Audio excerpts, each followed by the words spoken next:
Coke.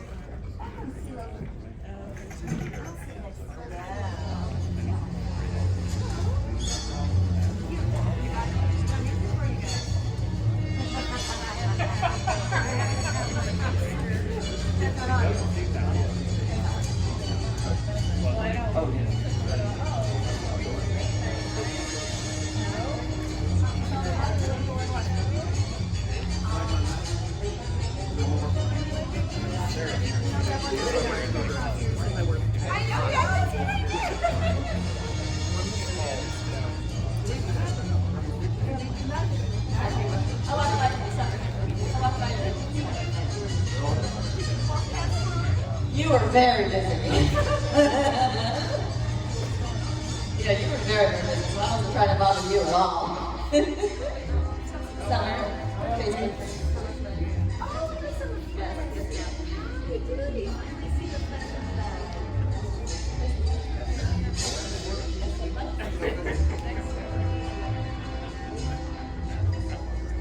How's everyone doing? Who's excited for this one? This is kind of like the penultimate panel right now, right? Yeah? The penultimate panel. Okay. Yeah. So, good to see you again, Warrington. Good to see You know, it's been at least 3 months. It's been 3 months. I've been joining the Days of the Dead family. Yeah, welcome. It's a good family to be in, right? Yeah, I'm happy to be on for the ride. Yeah. So I have an opening question for you guys, and that is, what got you involved in Friday the 13th? What was your audition like? Did you even know what you were auditioning for? Start here and move on. Absolutely. You know, I knew exactly. Certainly I read the script before, and I actually, Frank, Simon and Cumin were the casting directors. I knew them in New York, and they called me in, and I, read a couple of times. I've read with Steve Miner, and actually have, kind of a very funny story. I was paired up. Certainly I ended up with Marta Kober, who was Sandra. Sandra and I, we were a couple. And so I was paired up with this actress who, did the audition with me, and she was just bouncing off the walls. She was so excited, and just, on another planet. And so at one point, I looked over at her, and she's like, kind of, and I looked over at Steve, and I said, "Are you kidding?" And that connection with Steve asking about this crazy actress is what got me the job. Because we made a connection, and it was like, we both thought that this actress was just insane. So that's how I got the job. And I'm the insane actress. Yeah, and she got the money part. Said she's so insane, she's gonna take on the guy with the bag over his head. Let's see, it was a casting call in New York, and I just remember kind of going in and reading a couple times, and it's funny because in those days in New York, you kind of sit in rooms with the same. Everyone's kind of typecast. Like Bill's there as this handsome young dude. Bill? And Who's she talking about? he's gonna be the couple guy who gets, death while coming and going at the same time. That's what I can say. Yeah, that's a good one. Okay, anyway. But, I had never seen Friday the 13th part, the first one. Actually, I saw it with Adrienne for the first time like a year ago in Portland. Wow. It's like, I sat and watched the movie at the Portland Cinema, and I said to Adrienne, I don't think I've ever seen this movie. I don't think I've ever seen this movie. I could not believe it. So, at that time, I wanted to do a whole different genre than horror films, but Didn't we all? yeah, exactly. And then I got cast, and I was like, oh, what the hell? Okay, and I had a great time, and I'm really, really grateful, and especially to see all you guys here. I mean, who knew that we'd be here 100 years later? Wow. Well,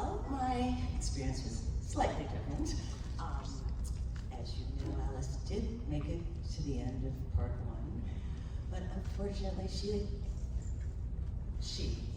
the better half of me, we encountered a stalker pretty much 2 weeks after part 1 was released.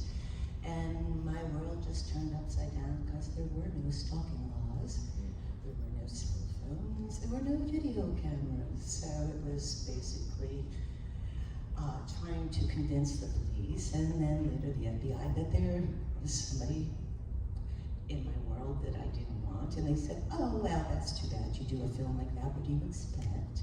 Okay. Oh, yeah. And I don't know if it's gotten much better, but there, in 87 or 86, when poor Rebecca Schaefer died, because her stalker actually killed her, they initiated some stalking laws. But prior to that, you were basically on your own, and so it was a nasty time for me. But Sean Cunningham, the director on the first film was just so fabulous, and I said to him, listen, whatever you need to segue into part 2, I'm there for you. But my world is kind of, and I was told, this is not a cool thing to share with people. Back then it was just something you kind of kept to yourself. There was no social media, there was no support groups. Right now I have a Grady Hendrix audiobook, my first, if anybody knows Grady Hendrix here. Yeah, super horror writer. He was a huge fan, and the demise of Alice in part 2 actually stuck with him so horrifically that he was finally, during the pandemic, got around to writing the Final Girl support group, which is now a bestseller. You'll find it at the airport, bestseller. And I got to narrate 13 hours, so I'm on Audible if you want to hear it. Final Girl 2, and it's like the music is tremendous. So for me, it's been very cathartic. I've never been able to actually write about what happened because I've worked very hard with therapists and psychiatrists to move on, and I did. I mean, I am the happiest camper in the world right now, and it's all because of my fans, so thank you very much. You feel that final hole in my heart to make it worthy. The pain, it disappears when you know that you're actually able to empathize with everybody, because we are all survivors. Anybody in this audience right now has survived something, I know you have. And so it puts me on a just more compassionate level with you. And so, yes, I got there, I had no script, no one told me anything about what was going on. I thought I was going to camp. I did not have a script for some reason, but then again, the 2 final scenes in Friday weren't in the original script. So I thought, maybe this is the norm, this is what's happening. And needless to say, I get there, and it's the last day of the shoot. Unbeknownst to me, I show up, and it's a skeleton crew, no prop master.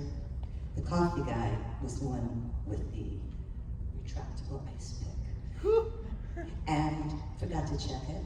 So the first time, the ice pick actually went into my cheekbone, and they had actually aimed for the hole in my face. So, yeah. Part 2 is not a great experience, but it got them where they wanted, and I always said it was a post-traumatic stress stream, and Alice got through part 1. She's a final girl, she's not going to go down that easy.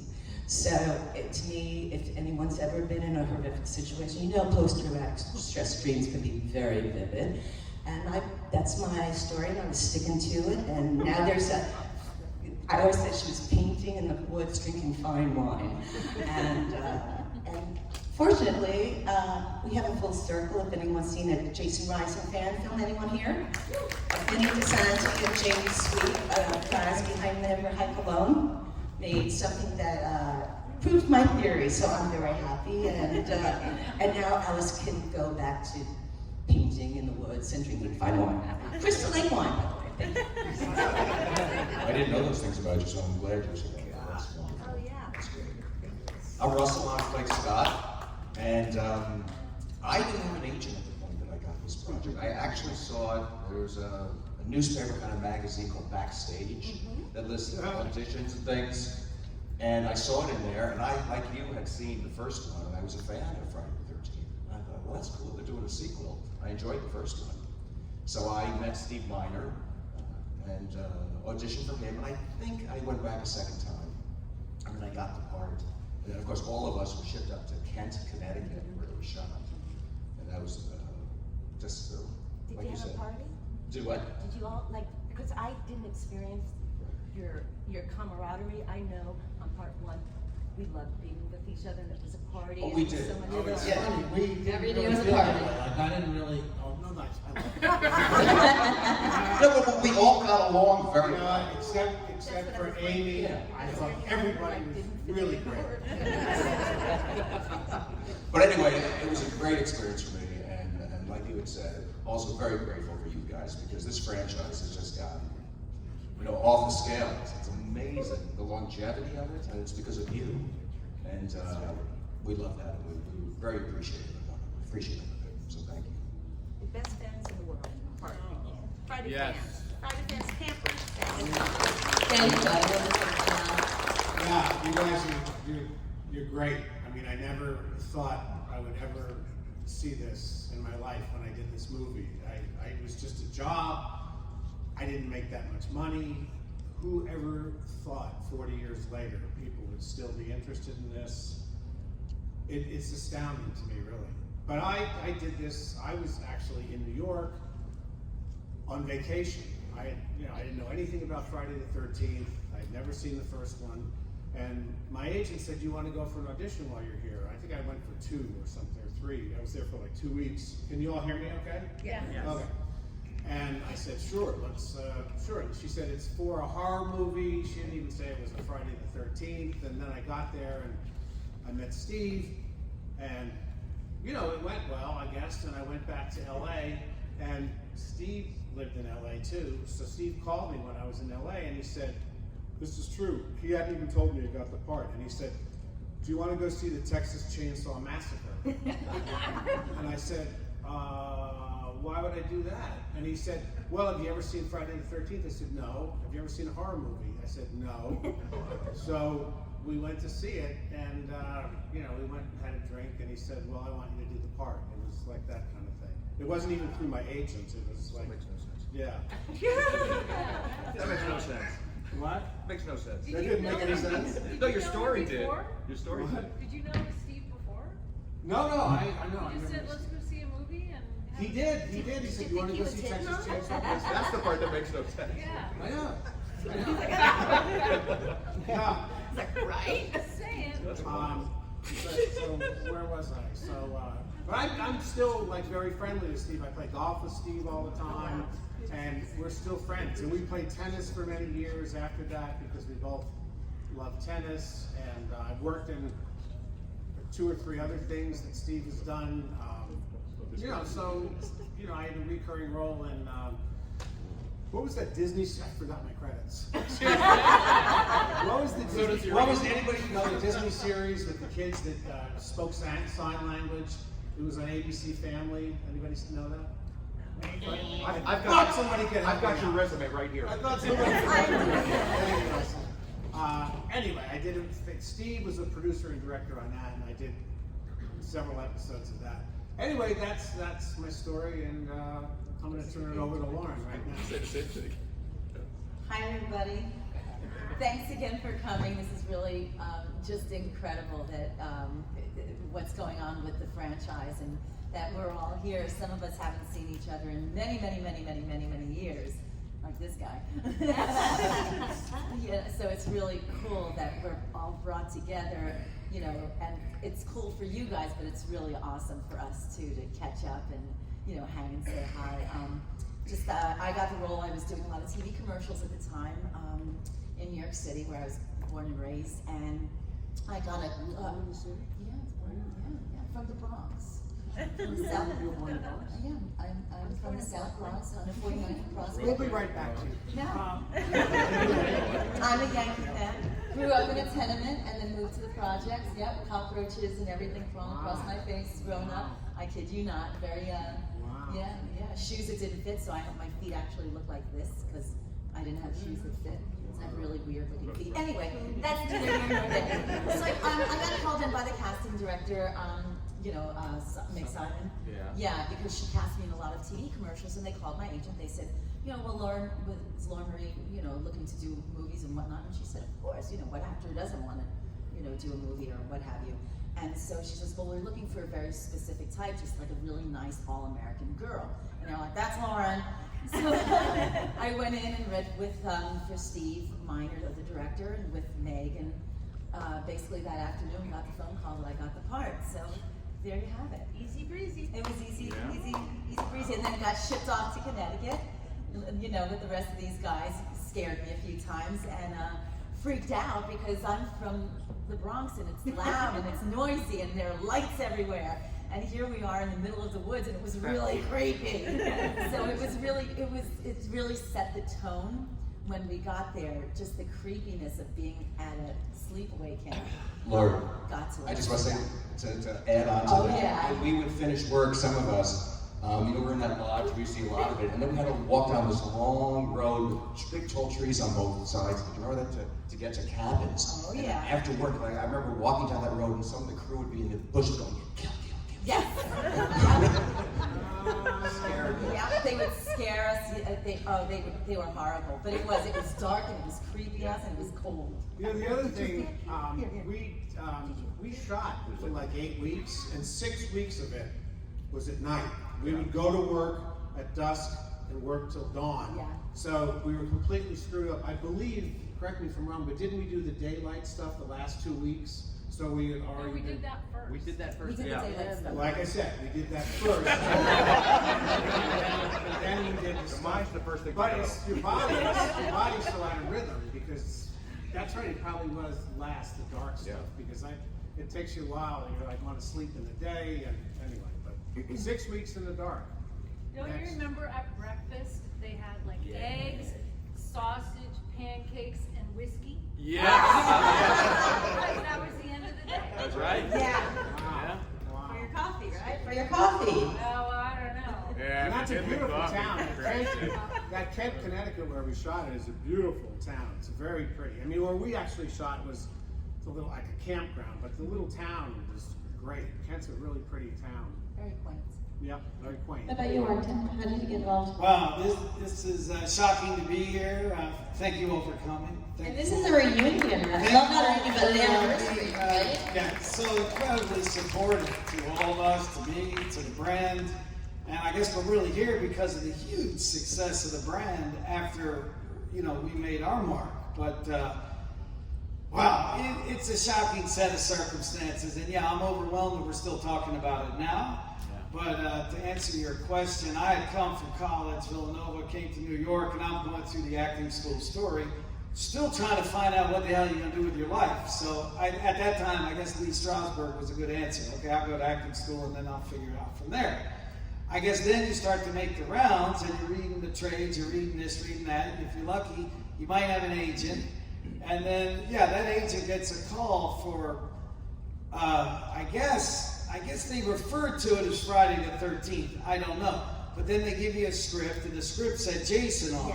Yeah, that was the It original. didn't say Friday the 13th. I had seen the first movie, and I was like, oh my God. I wasn't really a super horror buff at the time, so I didn't really know, and I was young. And I don't like to use the word 40. Like, I still have to accept it as the 40th reunion. Because I still view myself as being 40. But anyway, I mastered the art of being in denial. But anyhow, so yeah, Luckily you for get me, I was 14 when I shot it. so you get the call, go in and read for this part, and so I get submitted. Yes, I'm in Cuban casting. I was lucky enough to have an agent, and then I go in to read for John's part.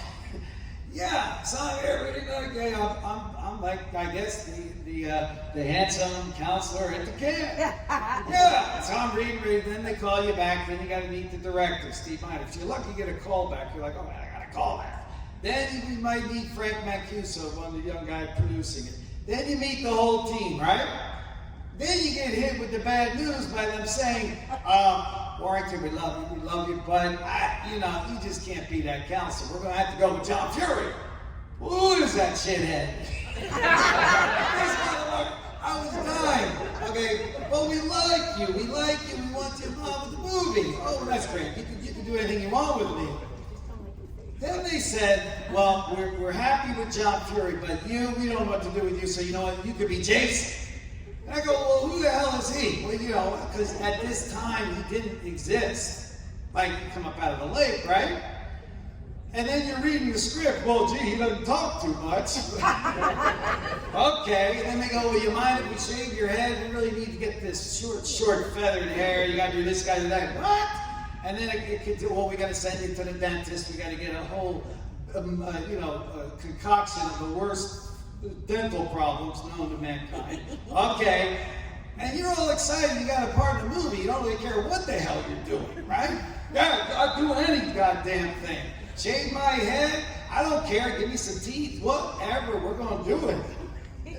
Yeah, and then as they said, you end up at Kent, Connecticut in a camp with all these fine young people. And shockingly, I haven't seen some of them since we were at camp, Crystal Lake. Yeah. I mean, it is overwhelming.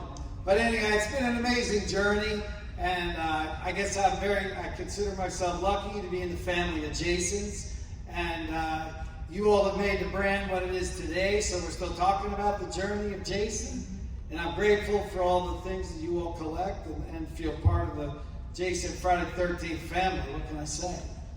And it's great to see all this. And when Bill of Days of the Dead said, hey, I think we're going to do a 40th reunion, I was like, oh, that's a great idea, but I'm only 40. All right, thank you all. Thank you all. Okay, so do we have any audience questions? Yes, sir.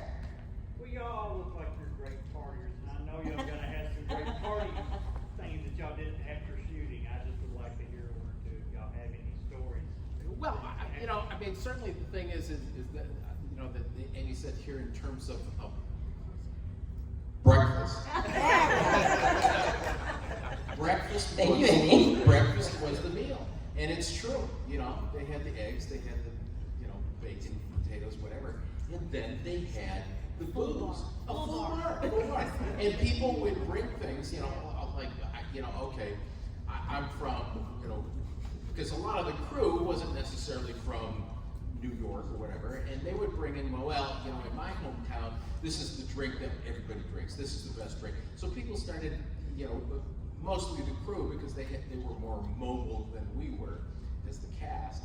And they would bring different, this is the drink of the evening. This is what, this is my, the best thing that I've had, so try this. So that's what it became. I mean, breakfast was secondary, to what we were enjoying while we were eating.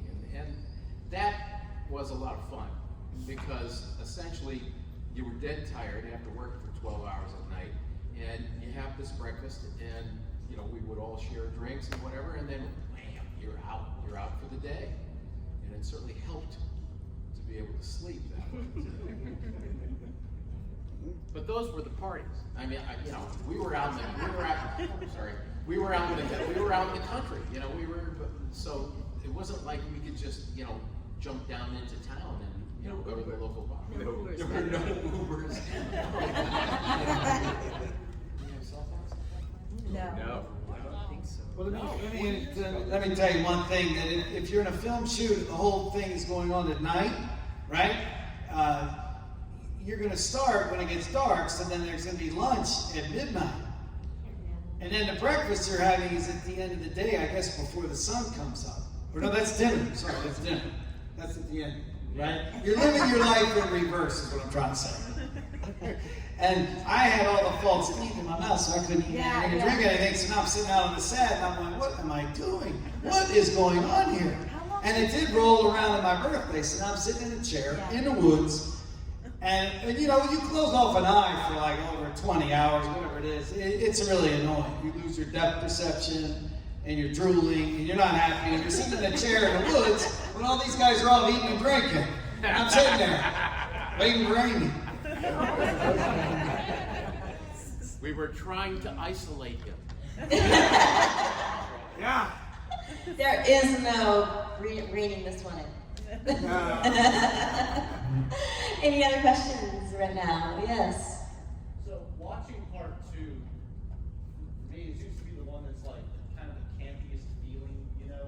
Like you're doing all the setup, you got all the counselors and all that. Did y'all engage in any like archery, any camp-esque activities for the 2 weeks we y'all were allowed? Oh yeah, you didn't see it on screen, but when I gave that speech to everybody about the activities, we spent hours and hours out there doing stuff. Don't listen to him. We did nothing. We're actors, we can do it. Well, I will say that the first time Stu Charno introduced me to Tai Chi, Oh, yeah. and he taught me about Tai Chi, and you know, sometimes I don't have the best posture, and I always think of Stu to this day. He would say, your shoulders go up and down. Yes, yeah, I remember Do you that remember too. that? Yeah, And I do. always think of him now, like when I try to How work is on my he? posture, I have Stu in my head. I also have this other memory, and I've never told Russell this. So there was a lot of time sitting around waiting. And for some reason, this was really stuck in my head, that Russell had the thing on the net. Phone prosthetic. Yeah, and so he couldn't eat or drink, so he missed out on the meal that Warrington was referring to. Excellent. And I just remember him sitting in the cabin waiting and having to like have a straw in his mouth to eat, and just like, it's not fun to just sit there like that. And I remember feeling really bad for him, and I thought, my God, what the fuck am I doing here? Like, this is dark and scary. And then I remember that moment, and then also I had a flashback yesterday because Warrington in that prosthetic was really miserable. And you could just, even though his whole face was covered, you just kind of look at him and he just kind of would shake his head. And he was really, really miserable. I'll never forget that. And then yesterday when I walked in for the photo shoot, he had the whole rubber mask on, and he was just sitting over in the corner, and I look at him and he's just going like this. And I said, flashback. I remember how miserable that was for you. I remember that. And I remember Russell. So it's just kind of thing. When one eye is closed, it starts to throw you off a little bit. You get the perception off. And then if you're going to time a stunt with one eye, I go sort of get myself in timing from jumping a horse over a fence, because I got 3 strikes. 1, 2, third one, you take it off. Boom, boom, off. But yeah, one eye is very disturbing. So I have to ask you a question. Yeah, okay. After this experience, Not too hard. after the experience, did you think of changing your career? Yeah, I did. Yeah, I bet. I did do the LA trip, and then, you're going to get bored walking around with your 8x10 resume, your headshot resume, so sooner or later you're going to find, okay, are there other chapters in my life? What else can I do? So yeah, I come back to New York, then fine. I thought it'd be a great idea for Jason to go to Wall Street. Great idea. Now I'm roaming around Wall Street with a machete, and one of the big stories, they had me coming out of the stock exchange with a meat cleaver. But I didn't even think about Friday 13th for a minimum 5, 6, 7 years. Then all of a sudden, they're coming up with big stories because of you and the support of the brand. They're saying, well, where are all the Jasons now? So now they're lining them all up, and I'm like, God, who are all these people? And then this was right after C.J. Graham did his, and then so they lined up all the Jasons. Here I am with a meat cleaver coming out of stock exchange. Anyway, so we're constantly on a journey to keep rediscovering ourselves. But yeah, and then this now with the power of the brand and all the toys and the merchandising, it's following me. Now, anytime anyone refers to me doing anything, Slasher Warrington did this, Slasher Warrington did that. It's crazy. And then, oddly enough, I don't know, anyway, so the journey goes on. But Adrienne had the best thing. What'd you say? What? I don't remember. I have short-term memory loss. You say it. Screen time dialogue this big. Stories this big. I say that about my first Jason, but it kind of applies. This is called sensationalism. I have a funny story. Come on, Russell Tom. Zoli, star Zoli. Usually we film out of sequence, but for some reason my death was the last shot that I had to do on this film. So I remember calling my parents and saying, hey, Mom, Dad, I'm doing my last shot. This is where they kill me. And my mom says, Russell, why did they say that to the last shot? Is this a snuff film? Seriously, and then my father chimed in and felt the same thing. I said, look, it's Paramount, it's a sequel to the first one. I'm sure I'm fine.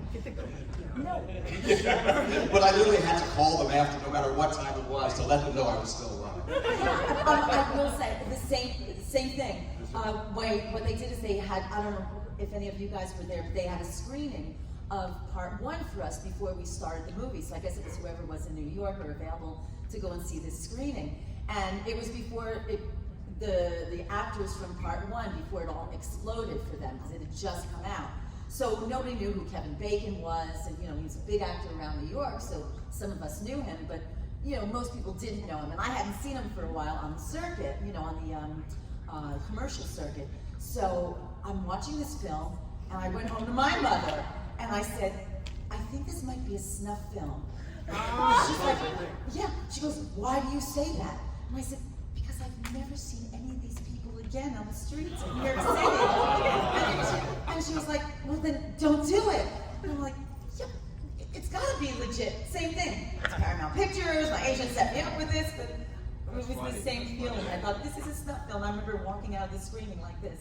I'm gonna die. No, I'm gonna die. In the woods, I'm gonna die. In good company. Okay, we have time for probably one more question. Yes, sir. Do him too. We'll do 2. You. Yeah, let's do it for you. Yeah, we got about 10 minutes. What is the most fondest memory you have on the set that you're going to take with you in Warrington? Did you actually kill Terry's dog in the woods? We wish. No, Muffin is I didn't mean that. I strong. didn't mean that. That was a joke. I don't really. Sorry. I have a We beautiful- love Muffin. Yes, What was that's great. I have a muffin dog now in my life. Oh, good. I think Muffin made more than I did. All right. Yeah. Russell, how ironic is it that your death was for hanging upside down when the only other movie I've seen you die in, you also were hanging upside Right? Oh, wow. Wow. Thank you. She's referring to the first movie I ever did. It was called He Knows You're Alone. Anyone see that? It was Tom Hanks' first movie. But unfortunately, nothing ever happened for Tom.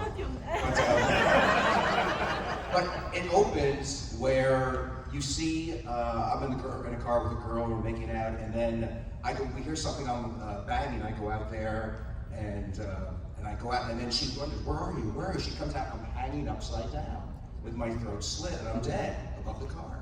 I thought, and then they cast me in this, and I died the same way. I know, it's bizarre. And so if anyone's doing a slasher movie where they need someone hanging upside down, let me know. How did you die in Shopping Mall? Oh, in Chopping Mall, I was electrocuted by the robots. Who's on Chopping Mall? Yeah. I'm not going to go into Chopping Mall because we're here for Friday the 13th. But thank you for watching that one. That's such a great name for a film, Chopping Chopping Mall. Mall. That was great. Where shopping costs you an arm and a leg. What's your question, sir? What's your question? Yeah, when they find when Bill and Marta go wandering in the woods and they find the mangled dog, is it possible that it could have been another dog exactly like Muffin, but it wasn't? If it was one exactly another dog like Muffin, because in the end Muffin appears. Would that have been possible? Yeah, how did they explain that? It was a possum. A raccoon or something in the woods? Possum looks like a muffin. Yeah, that's There's a lot of suspension of disbelief in the films. Road pizza. Basically, it's like It's a straight there are a dog. lot of things that were not answered in Friday the 13th. Certainly all the people, Stu, Ted, he stays at the bar. A lot of people stay at the bar. A lot of people don't come back to camp. And you wonder, what the hell happened to them? Well, we couldn't write all that, and we didn't have the budget anyway, so I guess we'll just forget about it. So, in terms of Muffin, I don't know. Is it ever really explained? Yeah, I don't think there's a real answer to your question. No. Unfortunately. Yeah, because it's possible it could have been another dog exactly like Muffin that he slashed and then Maybe he had a dog got fetish. away. a stray dog going through the woods. Action at Crystal Lake, he's hanging. Anybody else? It's a good place to go. Yes. Did any of you guys hang out with Crazy Rascal? No, I didn't. He was gone before I got there, I believe. How could you hang out with a guy whose line was, "They're all doomed"? It's not a death curse. A death. Yeah, it's funny because on one of the podcasts or something recently, and thank goodness everybody's still interested. I said that with Walt Gorney, basically he was a very professional, and I only saw him when he was in character and on the set. And then 2 days later on Facebook, a picture shows up with Marta and I and Walt in the big cabin, laughing it up and having a drink, and it's like, well, yeah. Oh, I may have been on my Instagram. Oh. Okay. On your Yeah. Instagram back then. So it just No, recently. was a liar on Yeah. I've heard Steve Miner tell a story about how he really wishes that he had brought him back, right, John? Like that Walt Gorney, he really liked. They wish that they had brought him continued back for with him. sequels? Yeah. Oh. Yeah. What, did he die or something? Yeah. While we were making out, you don't remember? Oh, because you Oh, were concentrated on. Oh, that's right. Damn. Well, I forgot I forgot he died when Amy was trying to sexually harass me. You had a sore throat? Yeah, very sorry. A barbed wire. See, you That was got long- to- Barbed wire sore. Long before the Me Too movement. I got a question. Is number 2 your favorite? It doesn't have to be, but I know a lot of people are saying that. It's so hard to choose though, because they're all so good. How can you pick your favorite Right. children? Do you have a favorite child? That's right. Anybody else? You the host? We got about 5 minutes, guys. 5 minutes. Any other One right questions? here. Bill, got a question for you. Bill. Tell them what's Say from. yes. Yeah. Oh, yeah. I asked Kane and CJ this, and this is for any of you, but especially for Warrington, because Jason obviously doesn't have lines. So if Right. you had a line, like a Freddie line, like this iconic line, signature line, what do you think it would be?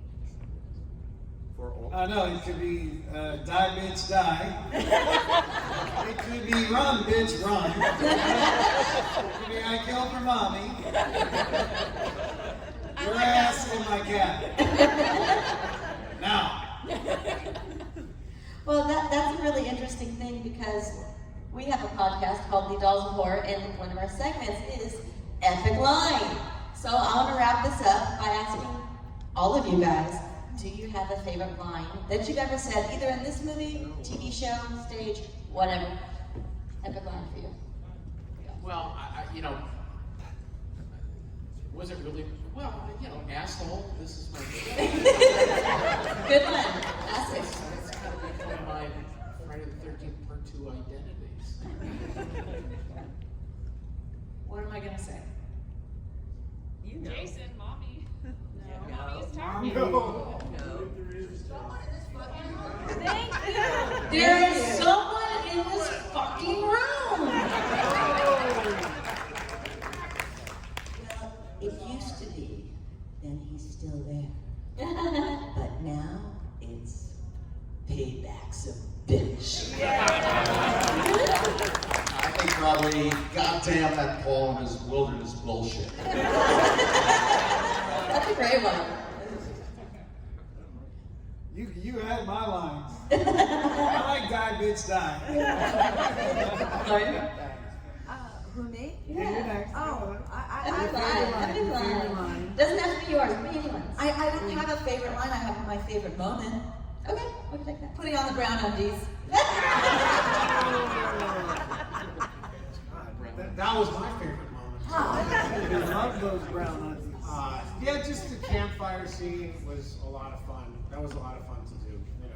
Just talking about the Jason legend, and that was probably my favorite. But the second act needs work. Right.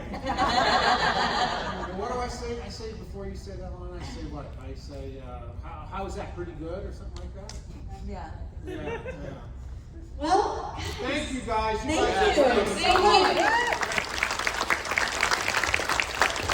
Thank you, Jason, today for inviting us. That's right. Thank you, Daisy, again, for organizing this. Can we get a standing ovation for these guys? Come on. Let's go.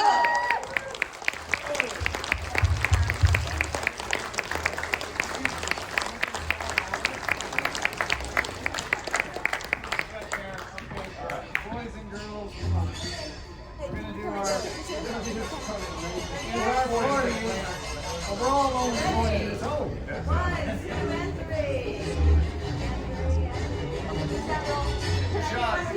Russell Todd. Come on down, motherfucker.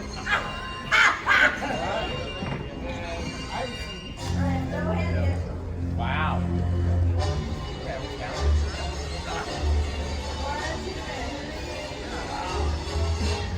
One more, last one.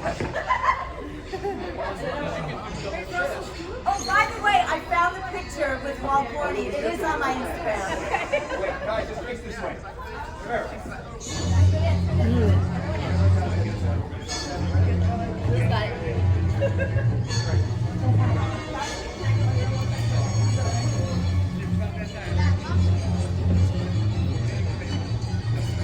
Get up on stage. Look a lot better if you're on the stage.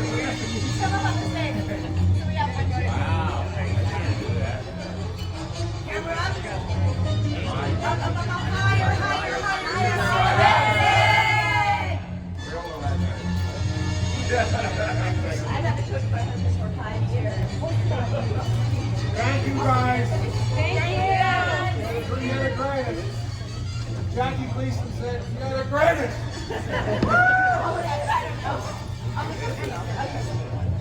Thank you guys so much.